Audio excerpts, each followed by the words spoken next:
this is okay. I get it.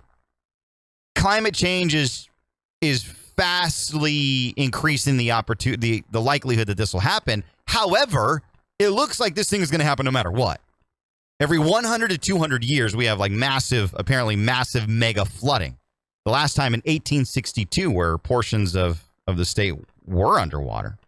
So this is and this is actually from a press release from UCLA. So I'm not reading it off of any other third-party source. This is actually straight from the belly of the beast. Motivated by one such flood that occurred in 1862, scientists investigated the phenomenon in 2010. They called it the arc storm scenario. I like that. The arc storm scenario. And actually, I started thinking about, oh my goodness, if Fresno goes under like 10 feet of water, you know what I need to start doing right now, right? Yeah, I need to start building an ark. I need to be like Noah. I seriously need to be like Noah and start building an ark. I'm not doing it right now, but this is what it would sound like if I were actually building this thing. And you think about it. So if you see Guillermo Moreno, if you see a humongous boat off the side of Manchester Center, that's because Guillermo's starting to build an ark. And I want to encourage everybody to join in with me. Don't be like those heathens back in biblical times. If you want to be saved later on in life, you help me build this ark. And then we'll get all the animals, all the good ones, no rattlesnakes or anything like that. We'll all get in the ark and just ride this thing out. Or at least ride it to Nevada or wherever this thing starts receding to. And I'm being, I'm joking. I'm not actually going to start building an ark, but it really starts to make you think, right? Because if we're all underwater, everything that you have is pretty much gone. Well, I guess not gone. I guess when the waters recede, because eventually they will, it's going to be you're going to be in bad shape. So they're calling it the arc storm scenario, reflecting the potential for an event of biblical proportions. To account for the additional flood worsening effects of climate change, scientists from UCLA and the National Center for Atmospheric Research have completed the first part of Arc Storm 2.0. So this is where I really get a little frustrated, because I believe that we are in a world that fluctuates. I mean, the reality is Mother Nature fluctuates. Our atmosphere fluctuates. Is climate change greatly impacting the world? And to that, I'm going to say not in a huge sense. So I'm not a climate change denier. I am aware that human beings are emitting, bad stuff into the air, whether it's stupidly like wildfires because we're not taking care of our forests, or intentionally like just driving a car. But no one, I believe, is going to affect the climate that much to where it'll make a huge difference. I mean, are we essentially raising the temperature? I'm sure we are. But at the end of the day, the Earth's going to do what the Earth's going to do. I mean, there's no way that us little humans have that great of an impact. Not even the climate change people can point definitively to much of their own research. This is all really just, and I don't want to say it's fake news, because it's not. I think climate change is occurring, but again, it's not going to occur in such a sense that unless we stop eating meat, stop driving cars, and we start killing cows because they fart, and then by virtue of them farting, it's horrible to the environment. So no, I'm not going to go that far off into left field. But do I think we're having an impact? Yeah, why not? But something to where we're actually going to change something? I don't think so. So this mega flood, this arc storm scenario, this biblical flood that's going to occur essentially either at the end of the century or maybe even faster. They're saying, and these are the climate change scientists, they're saying that, hey, listen, if you guys keep driving your cars, if you don't buy EV vehicles, if you don't stop pumping gas, y'all need to start walking. You need to stop killing cows. Y'all need to become vegetarians. And maybe you can put off this biblical storm for a couple more years. Put it off for a couple more years. I'm just not buying it. It's going to happen. It's going to happen. What we should do, and I'm not going to say that this modeling and everything that these climate scientists are doing is for naught. I think that we should start planning for something like this, because it doesn't seem obviously that far out of reality, because it looks like if this thing's going to happen every 100 to 200 years, then we got to get our poop in a group and we got to start doing something to make sure that the Central Valley and different parts of California are safe, because nobody wants a tragic, I mean, just a tragedy on biblical proportions, which is what this would be. I mean, it would make Hurricane Katrina look pretty tiny if you had swaths of California underwater. It's incomprehensible. Everyone thinks of the big one, right? The big earthquake. And this is the other big one. So listen to this. Listen to the press release put out by UCLA.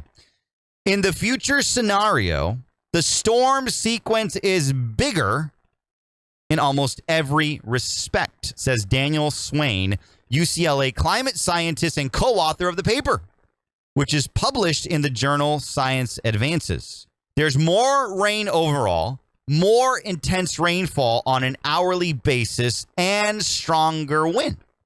In total, the research projects that end of the century storms will generate projects that the end of the century storm will generate 200 to 400% more runoff in the Sierra Nevada mountains due to increased precipitation and more precipitation falling as rain, not snow. Now, a lot of us here in the Central Valley know that we need to build more storage.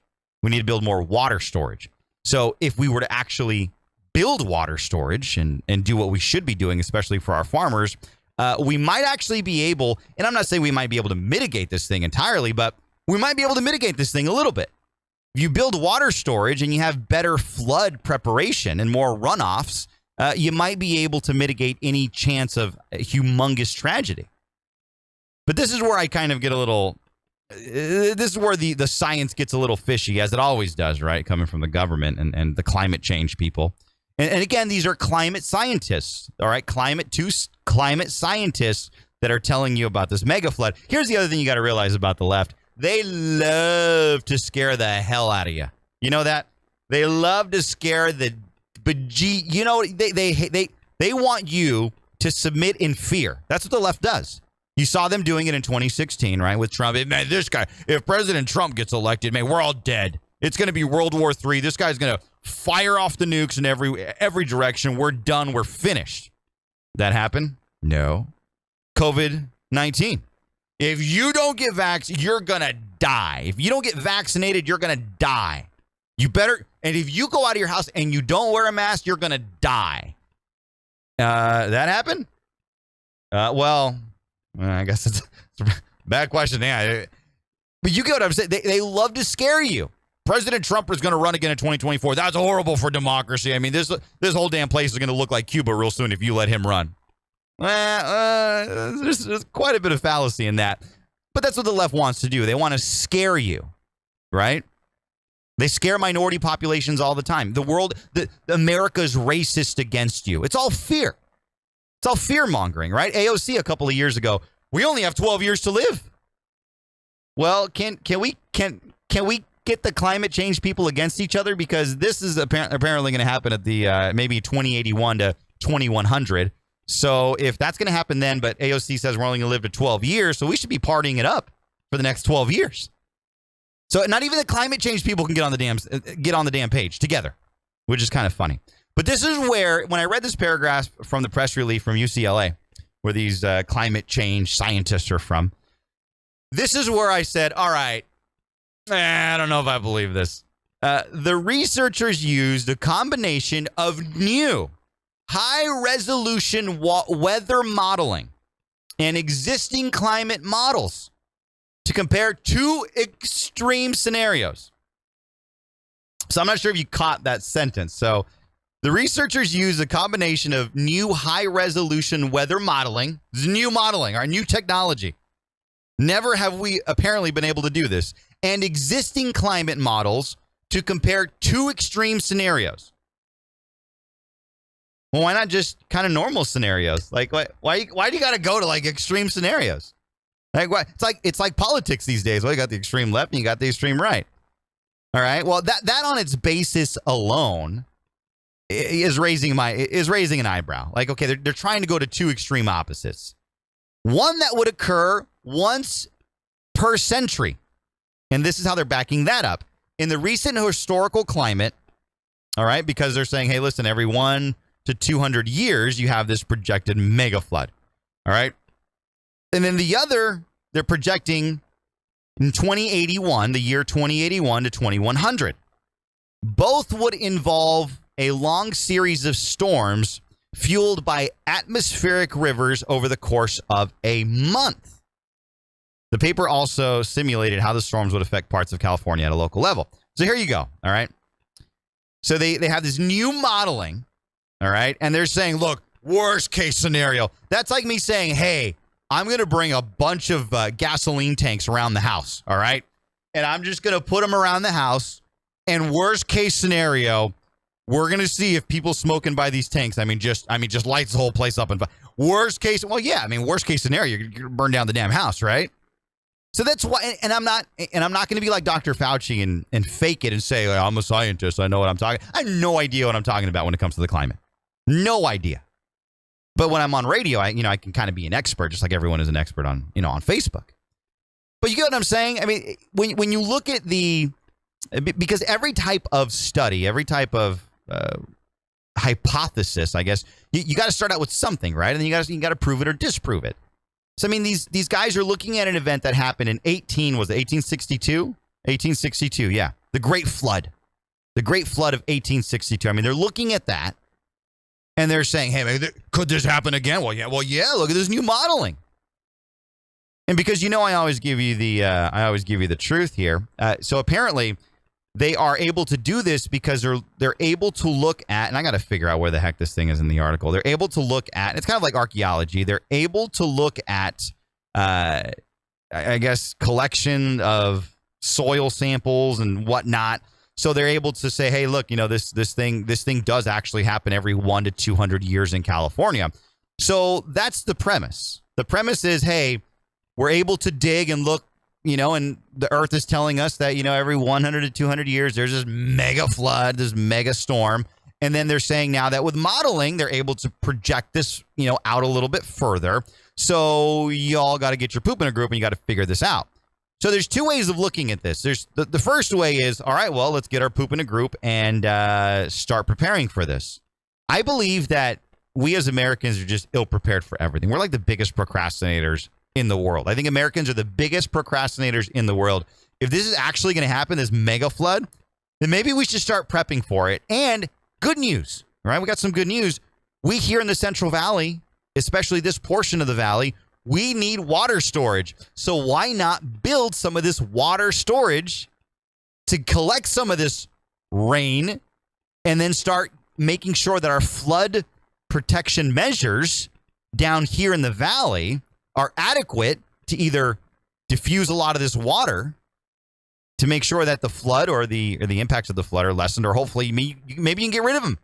Come on, by the year 2081, we should have gotten our poop in a group to make sure that, hey, we got this. If there's this mega flood occurring, that's one way to look at this, and I'm actually all for that. So I don't doubt.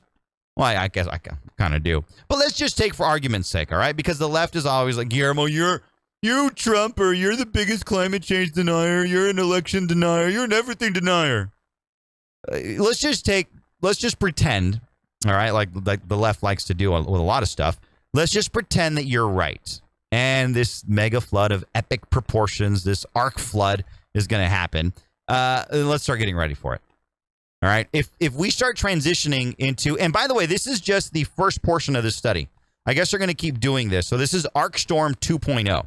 So eventually they're going to keep studying this, and then more research is actually going to show what's going to happen. This is also an attempt, and they say it.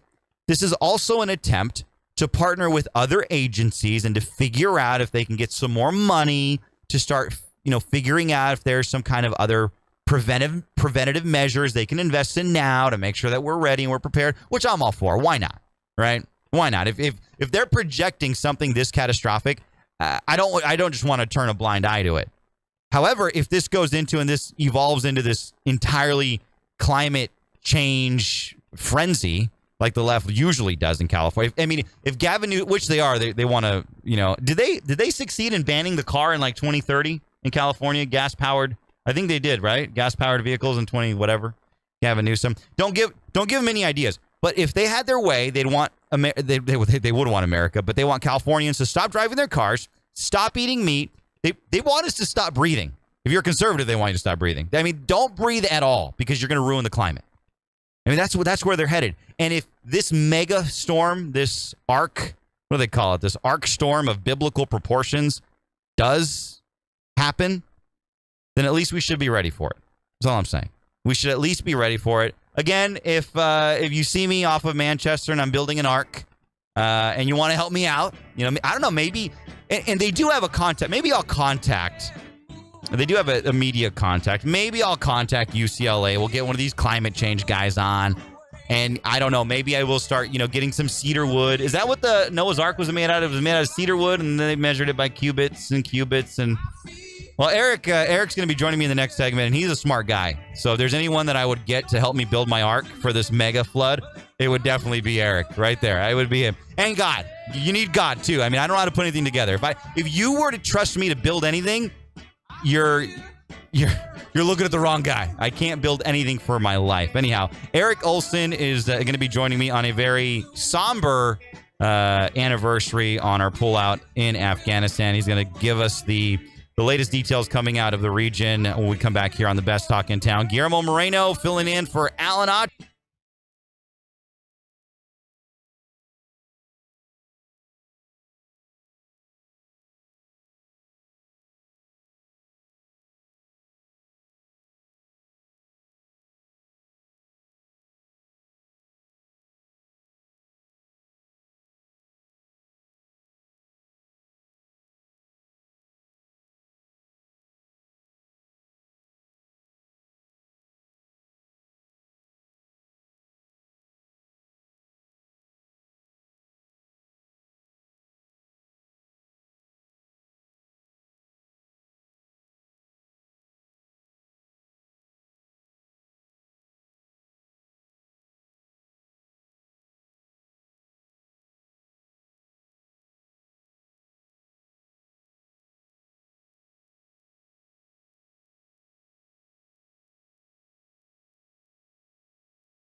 What about now? Oh, I got you. I got me. Perfect. Good. Okay. Farmers insurance? No, I just have the shirt. Oh, okay.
Guillermo Moreno filling in for Alan Autry. Really excited about my next guest, who is, they always say surround yourself with people that are much smarter than you.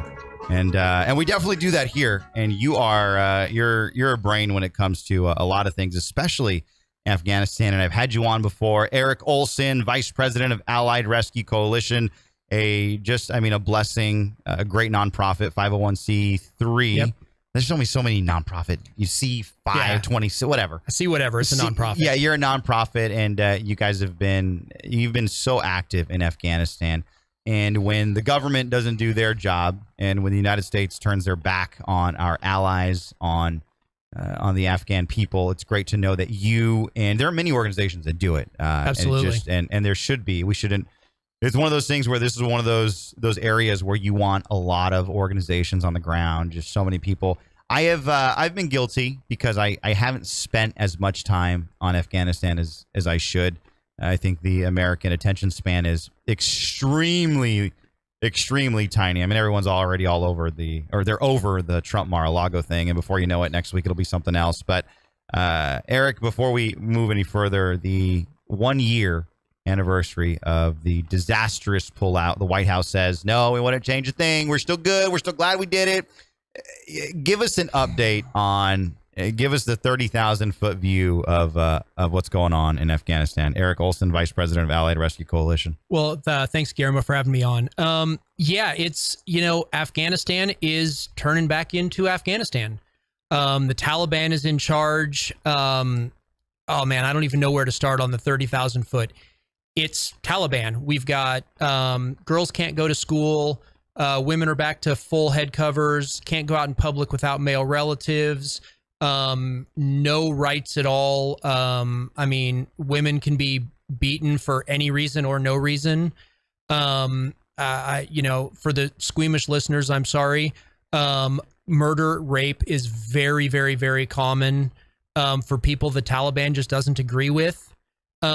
It's exactly what we saw in the video back in 2001 when we first went in there. Yeah. It's all returning, and it's really, really sad because, I don't even know if we'll ever find out the true death toll since the Taliban took back over. It's just absolutely heartbreaking. One of the things I'm really concerned about, and not that I should, well, I am concerned about it. I'm not going to make any qualms about it or beat around the bush. How many Americans do we still have over there? Americans that don't want to be there, because we have some great patriots that are, that if given the opportunity, hell, I'm going to stay here. I'm going to fight. These are we probably have a lot of those, right? So for such a simple question, that's not necessarily a simple question. I bet. So we know of one, and I'll use this as a good example. A American, I believe he's a citizen, that is still in Afghanistan. The State Department has offered him to come home, but he would have to leave his widow mother there because she's not a citizen. So technically, has the U.S. government offered to take citizens and green card holders out? Technically. But they haven't helped with all of the messy life that people have. The biggest group of people that can't get out is anyone whose life revolves around a visa. This is the 1 year anniversary. 15th of August is when we pulled out the first time before going back in and doing all that messed up stuff. But from about the 12th through the 15th of August, 2021, if someone submitted a visa after that, they are not getting out. They have been completely shut down. And so what you have is you've got the judges, doctors, lawyers, military, police force, security force, you name it, all of the people that raised their hand and said, I believe in making Afghanistan free. I'm going to help the American government do that. Those are the people that are left behind because they wanted to stay. They wanted to be part of a free Afghanistan. And then on the 15th of August 2021, poof, U.S. government's gone. Taliban fills the vacuum. So these people now say, wow, I can't live under the Taliban. They're going to kill me and my family, or worse. I need a visa to go to America.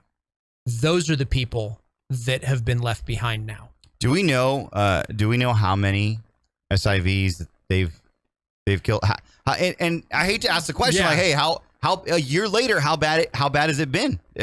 Do any idea of numbers? I only have anecdotals.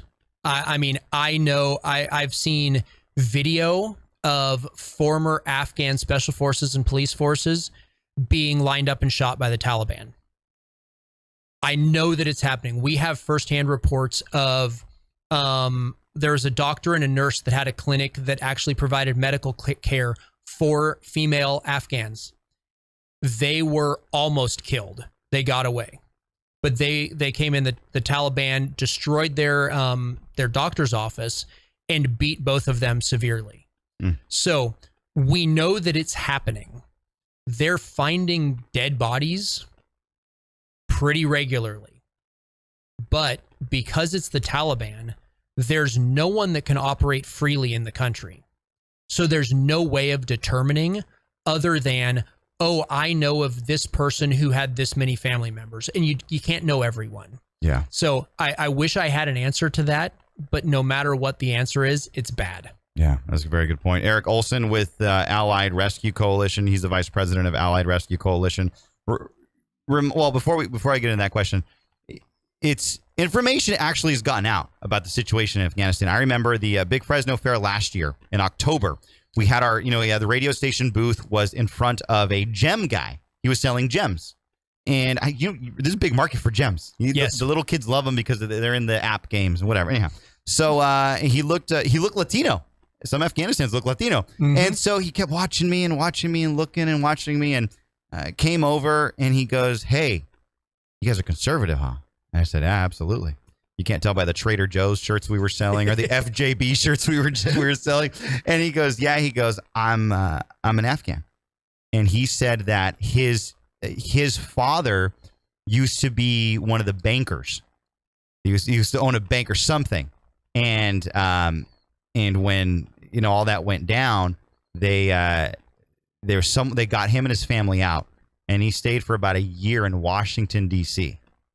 And he eventually ended up going back. Mm-hmm. Some many years later, but he was showing me on I remember the fair very, very vividly because he said, "Hey, Guillermo, come over here." After a while, we became friends. We had to see each other every day. We had to stay in the freaking booth for like 12 hours. Yep. So he goes, "Guillermo, look at this," and he understood the language, and so he was watching YouTube, and he was showing me look, and so he would show me videos, and these high and mountainous regions, the Taliban would be in our Humvees. Is that what they are, right? Yep. They would be in there. I mean, they were shooting guns, and he goes, the greatest thing, the biggest asset that they left there was I guess the oil, the gas to fuel everything up. He goes, they are just, and then all the videos right there. Yep. I mean, it was something that, it wasn't like North Korea where we weren't getting any information. I mean, the information's been, the Taliban is just out there. We don't care. You all see what's going on. You ain't going to do anything about it. Yeah. And that's one of the most depressing parts about it, is that the videos are there. I mean, we know what the Taliban is doing. We might not know the numbers, but we know what they're doing. Yeah. They're, and it's one of those, like, you almost have to have like your cognitive dissonance on, is that they are telling us that, oh, we're going to respect human rights and we're the kinder, gentler, we're the Taliban 2.0. We want to be a respected member. Yeah, respected member of the international community. Just recognize us as the legitimate government. But every single video is them going door to door, dragging people out that worked against them for 20 years and killing them. They have not changed. No matter what they say, they haven't changed. They're doing the same stuff. They're setting up the same kind of regime that they had before. Yeah. End of story. Very true. We had a phone call last week. One of the callers for Alan's show, and my show as well actually. She does the report, Laura Fisher report. She was commenting on, hey, listen, Joe Biden bears the humongous burden because he actually did it. But the Trump administration apparently bears some burden. I haven't done my research on my end on how much of this actually is Trump's responsibility as well. And we pride ourselves here with the truth. I mean, I'm conservative. I love the truth and facts. What is Trump to blame for some of this? So that wades into political deep waters right there. President Trump set up a strategy for withdrawing American forces. He had a plan for it. There was a strategy. There's debate on whether or not he set a specific timeline. Yeah. I have not been able to find anything where he said on August 15th, we're going to leave. He said that we're going to pull out and we're going to do certain things before we pull out. That is my understanding of what it was. Now, what I think the biggest thing that people don't understand is that in Afghanistan, everything was propped up by our money. So the high-ranking people, they were still the ones that played both sides. This is a warlord, small town kind of feel. Everyone knows everyone. The people that were powerful beforehand because they worked with the Taliban are the people that were powerful afterwards. Gotcha. The vast majority. So if someone decides in, let's say 2005, I'm going to go to the West, go to law school, come back and be a judge. I'm going to step out of what is expected in Afghanistan. I'm going to make something. Every single person knows who that one is. Everyone knows who their family is. That close. Absolutely. So what you have... I know who my neighbors are like 3 houses down. Seriously. And that's why this is so hard for us as an American just frame of reference to understand what's going on over there. Yeah. But when we left, the biggest thing was on the 15th of August, 21, we pulled out in the dead of night. So all of a sudden, the big stick behind changing Afghanistan was gone. It needed a power. There was a huge power vacuum. That power vacuum is what the Taliban took hold of. Yeah. That's what it. So if we would have basically phased our way out, like all of the experts were saying, leave this area, then leave this area, make sure all the SIVs were brought in, make sure all of the green cards and the civilians or the citizens, and slowly fall back and do a deliberate transition over to someone in power in Afghanistan, whatever area, that wouldn't have created that power vacuum. The vacuum, I mean, it's like you see some of those explosions where it explodes out and then it immediately sucks back in. That suck back in is what the Taliban took advantage of. And so they were able to make huge inroads of just grabbing machines, equipment, and really scaring the population. Yeah. To where that's why when we were all watching the news and the Taliban in like 3 days took over 75% of the country, they were following that explosion in. They were filling the power vacuum. Are you surprised? And we have Eric Olson on with us right now. He's the vice president of Allied Rescue Coalition. And before the end of the hour, I definitely want you to let our listeners know and Alan's Facebook audience what we can do. What can we do now? So I want to get to that in just a bit. But are you surprised? I thought the Chinese were going to just rush in there, or maybe they are, and we just don't know about it because no one's doing the reporting that should be done. Or they are, but you got to go out and search for it. Are the Chinese involved? Who's involved now? Because the Taliban can't do it by themselves. So, yes, the Chinese are involved. Yeah. I got video on, and it's open source. So it's not like I'm, this isn't, CIA. Don't come get me. Yeah, they're FBI. They're gonna FBI is gonna get me. But I mean, I saw a video of Chinese planes landing in northern Afghanistan within a week. Wow. So the Chinese are there. I don't have anything on the ground right now to say what they're doing. Biggest thing I can tell is minerals. I mean, Afghanistan is big minerals.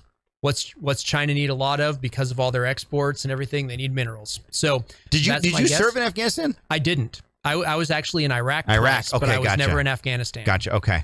No, thank you for your service. Well, thank you. So they are in there. They're in there. once again, though, with knowing a little bit about the area, it's not like the Chinese took over and they started funding the Taliban. Yeah. The Taliban had the structure. They're really, really good at playing the long game. I mean, really, really good. They look at, decades and centuries. And so they knew who was supportive. They know who wasn't. And as soon as there was a power vacuum, they had a few key people just stood right up, and they had a pile of great military-grade equipment that we left for them. And so when the leaders in these police forces, so the police chief, the officer in charge of whatever military installation that we were training everyone, as soon as that head person said, all right, Taliban, here we go. You're the ones in charge now. All of the folks that were doing the work bolted or they came on board. That's why the country fell so fast. And that's why they were just ready to go. They were waiting it out. Absolutely. They were just sitting there waiting it out, enjoying it kind of like it and they were planning. They knew, hey, look, and probably taking names too. Like, hey, this person's involved, that person's involved. Yeah. And I mean, I saw this and I didn't see it in Afghanistan, but I saw it in Iraq. You knew the people that were nodding and smiling and taking the money, and they were not going to help you at all, except that you were the person with the biggest stick right there. If you were gone, they were going to be taking money or claiming their power from any person. And that's what happened. Eric Olson, the Vice President of Allied Rescue Coalition. All right, tell us about Allied Rescue Coalition. What are you guys active now? What are you guys doing in Afghanistan right now? We are. So first thing I wanted to touch back on one of the things you said at the beginning. The name Allied Rescue Coalition is very, very deliberate. We work with every other organization out there because everyone's good at something, and we don't want to reinvent the wheel. Yeah. We want to take people that are good. We've got organizations that are great at working on the ground in Afghanistan. We've got folks that have been back and forth to Afghanistan tens and tens of times in the last year. People that are working in Pakistan, people that are working across the rest of the world, literally like South Asia, Africa, Central South America, all over, trying to figure out routes for people out of Afghanistan. That's awesome. So how can people help right now? No, everyone is now talking about it because we're 12 months on. But after about September 10th of last year, no one cared. There was no media coverage. There was nothing for the plight of what's going on in Afghanistan. These people that have no path out. So what everyone can do is you can donate. We've got a donation page on our website. Ours, any other organization, obviously I'd prefer if you did ours because I love the work we're doing. But do donations. We need to get funding up. We're still working through every route we possibly can to get these folks that are in danger out of Afghanistan. And this is going to be a multi-year campaign. Yeah. This is not something easy that we can do overnight. This is going to take a lot of effort. And we're just still fighting to get our allies out. Is the U.S. government complying or help, at least making it easier, or just, I mean, the process is already convoluted just regularly. If by help you mean actively getting in our way. Yeah. So that's what's tough is the State Department, and I will call it out by name, the U.S. Department of State. They have been presented with all sorts of different ways for us to help get Afghans out of the country. They've been given secure ways to do in-person video interviews for approval of visas. They've turned it down. They've turned down our offers to vet them ourselves, turned it down. They have gone as far as shutting down our ability to take refugees to third countries by threatening the third countries. Why? For people that aren't watching, I've been doing that a lot lately. I don't know. If they just were getting out of the way and not caring, we would have had so much more success. Yeah. But every time we had paths into the Balkans early on, the State Department actually took a path where we could have them interviewed for their visas to be approved, and the State Department shut it down. We had money for flights. We had flights. We had interviews set, and the State Department shut down those countries from allowing Afghans in there to get their interviews to come over back to the U.S. on a special immigrant visa. They've done this in the Gulf states. They've done this all over.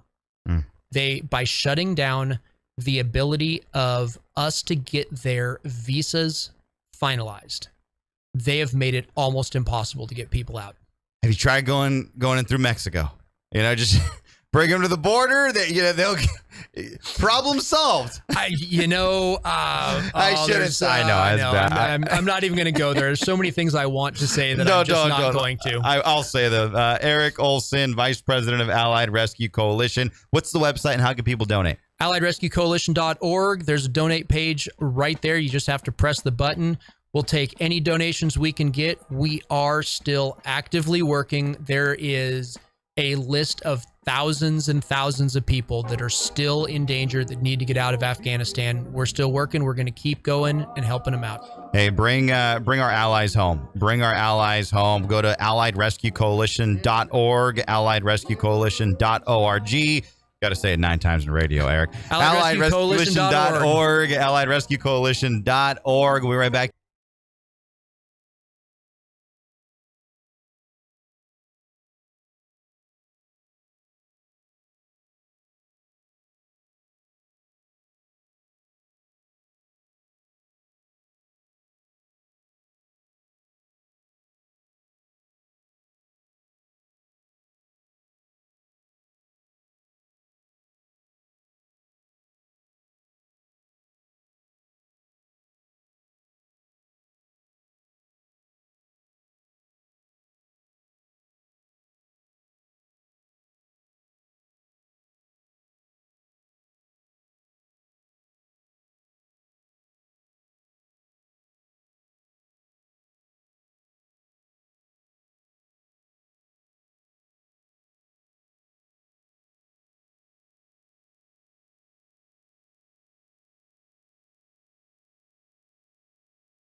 One minute.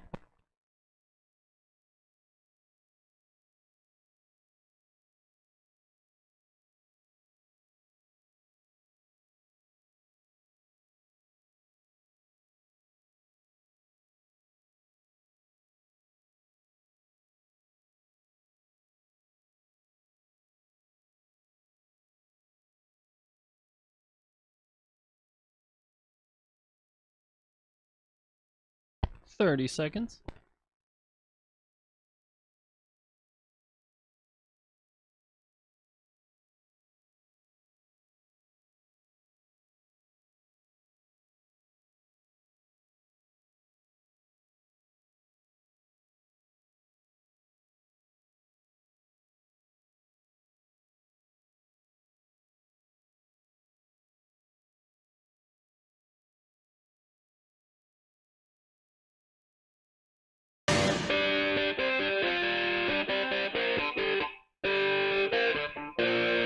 You're listening to the Alan Autry Show on the best talk in town. Talk Radio 1550 KXEX. Call Alan now. 559-899-1550. Again, a very, very, very big thank you to Eric Olson with Allied Rescue Coalition. Thank you, Eric Olson, Allied Rescue Coalition.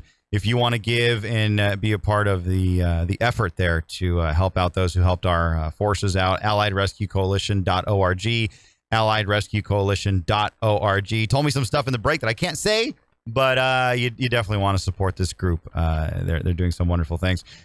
I do want to get to some, let's get to some of the comments real quick, because I know I always say this at the very beginning, and I always forget, because I get going. Man, once you get me talking, I just can't shut up, apparently. And I have that. If I'm a radio host, so that's definitely. Oh, look at that. We got no one in the chair. Look at over here. Where's the chair? I'm looking up at the Facebook. It's maybe I'll be like, remember Clint Eastwood when he did that at the RNC, started talking to the chair? I'll be like Joe Biden and start talking to this chair that's on the, I don't even know what side of me it is on. No, we're on a delay. All right, we're on a delay. All right, I do want to, there you go. I appreciate that. After the flood in Noah's day, there was a rainbow. There was a rainbow. There you go. Rainbows were a sign of God back in the day. Now they are been taken over by the. All right, here we go. Which meant God will never flood the earth again. Okay, so Annette's got some pretty good points there. Some biblical points. God will never flood the earth again. Well, there you go. Ain't gonna happen. I wonder if that.